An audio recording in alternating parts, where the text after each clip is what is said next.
portent une jupe et ça se passe en Suède. Eh ben, ils sont 13, chauffeurs de bus, c'est dans la région de Stockholm. Et ils portent la jupe depuis quelques jours et il y a une raison à cela. Ils sont pas tous transformistes ou travestis d'un coup comme ça. L'été dernier, ils avaient demandé à porter un short parce qu'il y avait eu de très grosses chaleurs, mais la direction leur avait dit non parce que c'était pas dans le règlement. Qu'à cela ne tienne, les 13 chauffeurs ont décidé cette année de porter une jupe.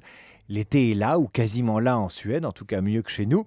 Et la direction n'a rien pu faire car ce serait de la discrimination d'empêcher les hommes de porter un vêtement autorisé par le règlement aux femmes, même s'il est traditionnellement porté par des femmes, des chauffeuses de bus. D'autant que lorsque les femmes portent un pantalon, on ne leur dit rien. Alors pourquoi empêcher 13 hommes de s'en aller travailler en jupe ?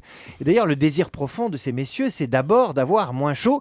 Et c'est vrai que sous une jupe, il y a plus d'air ventilé que dans un pantalon. Et si ça se passait en France, que dirait la loi ? Alors, chez nous, voilà ce que dit la jurisprudence sur le port du vêtement de travail, y compris de l'uniforme. Et je vous résume cette jurisprudence.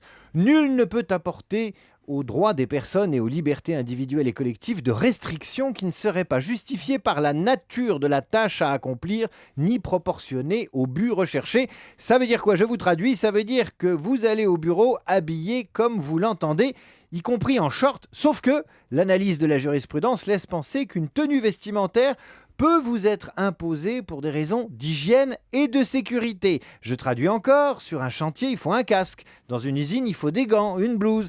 Et dans un labo ou une salle d'opération, il faut une charlotte et une blouse blanche et tout ce qu'il faut. Et même des patins. Alors, Mais dans un studio de radio, par exemple, on pourrait être en short, vous et moi. Je pourrais venir en short et je crois que ça m'est déjà arrivé dans ma carrière passée. Alors, on peut enfin vous imposer un vêtement pour des raisons de sécurité ou pour des raisons commerciales. Par exemple, Prince Charmant à Disney ou Mickey à Disney. Vous êtes obligé d'être en Mickey à Disney parce que c'est l'objet commercial de la société qui vous embauche. Équipier chez McDo, hôtesse de l'air, vendeur conseil chez Nespresso. On comprend tous que pour défendre les couleurs d'une marque ou d'un service public, RATP, Armée française, pompiers, on soit obligé de porter l'uniforme ou le vêtement de travail. Et dans ce cas, on doit se conformer au règlement intérieur. Mais alors, s'il fait trop chaud, pour en revenir à la question de départ, est-ce qu'un chauffeur de bus en France pourrait mettre une jupe ? Pour l'instant, on n'a pas encore eu d'affaires de ce type. En revanche, parfois, les employeurs prévoient 2 tenues. Une d'été et une d'hiver, ça c'est les employeurs très prévoyants et qui ont eu des demandes des organisations syndicales. Puis vous avez des situations extrêmes et je ne résiste pas au plaisir de vous parler d'une jurisprudence assez récente et assez rigolote. Une femme qui travaillait dans une base militaire accueillant 700 légionnaires dans la région de Nîmes, une des villes dans le Gard les plus chaudes de France.